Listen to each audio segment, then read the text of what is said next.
Hi, this is Bob Gersh with East Coast Capital, and today's topic is lending standards are not like they were leading up to the crash. Lending standards are not like they were leading up to the crash.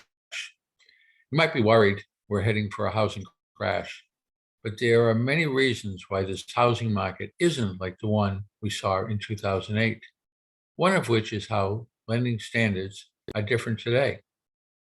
Here's a look at the data to help prove it. Every month, the Mortgage Bankers Association releases the Mortgage Credit Availability Index, MCAI, according to their website. The MCAI provides the only standardized quantitative index that is solely focused on mortgage credit. The MCAI is a summary measure which indicates the availability of mortgage credit at a point in time. Basically, the index determines how easy it is to get a mortgage. The MCAI started keeping track of this data in 2004. It shows how lending standards have changed over time. It works like this. When lending standards are less strict, it's easy to get a mortgage and the index is higher.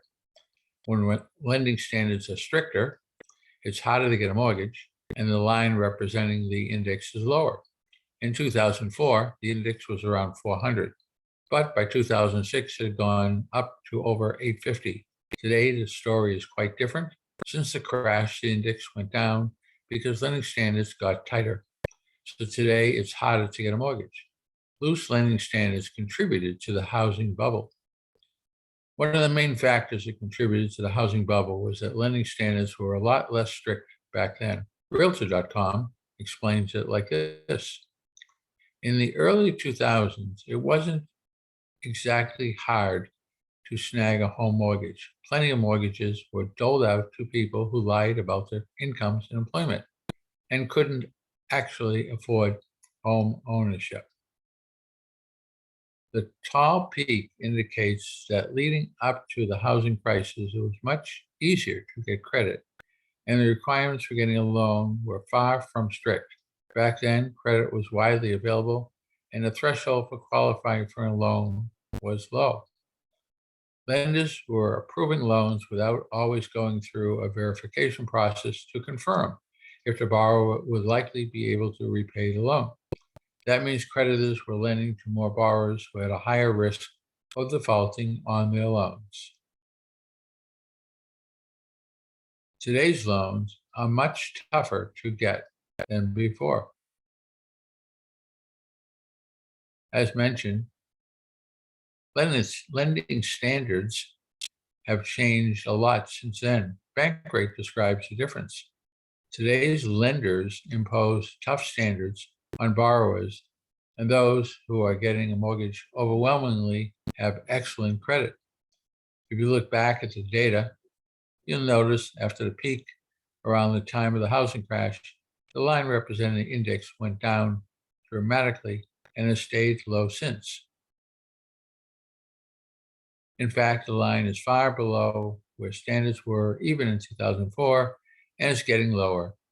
Joe Kan, VP and Deputy Chief Economist at the MBA, provides the most recent update from May. Mortgage credit availability decreased for the third consecutive month. With the decline in availability, the MCAI is now at its lowest level since January 2013. The decreasing index suggests standards are getting much tougher, which makes it clear we're far away from the extreme lending practices that contributed to the crash. The bottom line, leading up to the housing crash, lenders' standards were much more relaxed, with little evaluation done to measure borrowers' potential to repay the loan. Today's standards are tighter, and the risk is reduced for both lenders and borrowers. This goes to show these are two very different housing markets, and this market isn't like the last one.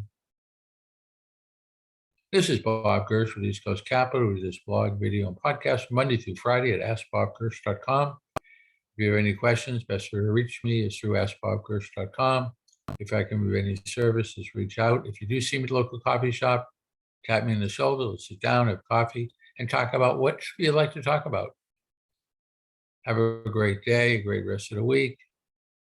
Enjoy life, and if I can be of any service, just reach out through askbobchris.com. Until next time, thank you.